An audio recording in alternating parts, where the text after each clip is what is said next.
اللہ الرحمن الرحیم۔ السلام علیکم۔ امید کرتی ہوں کہ آپ سب خیریت سے ہوں گے۔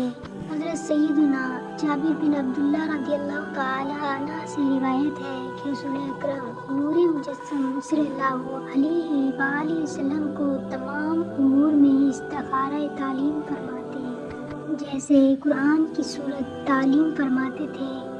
ہیں جب کوئی کسی امر کا قصد کرے تو 2 رکعت نوافل پڑھے، پھر کہے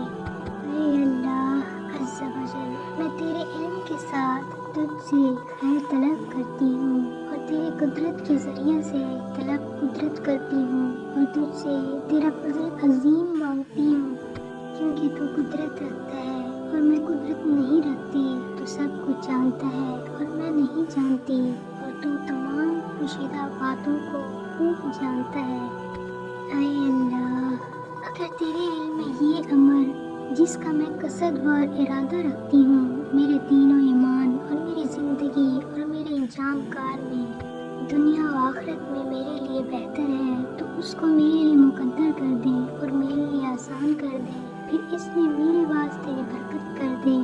اے اللہ، اگر تیرے علم میں یہ کام میرے لیے برا ہے، میرے دین و ایمان، میری زندگی اور میرے انجام کا دنیا و آخرت میں مستحب یہ ہے کہ اس دعا کے اول آخر الحمدللہ اور درود شریف پڑھے، اور پہلی رکعت میں قل یا ایھا الکافرون اور دوسری میں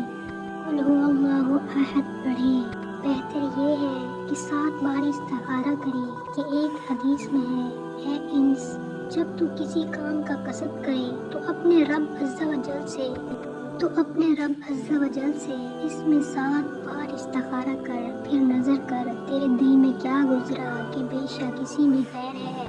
اور بعض مشائخ کرام رحمہ اللہ السلام سے منقول ہے کہ دعائے مذکور پڑھ کر بطہارت قبلہ رو سو رہے، اگر خواب میں سفیدی یا سبزی دیکھے تو وہ کام میں بہتر ہے، اور سیاہی دیکھے تو برا ہے، اس سے بچے۔ استخارہ کا وقت اس وقت تک ہے کہ ایک طرف رائے پوری جم نہ چکی ہو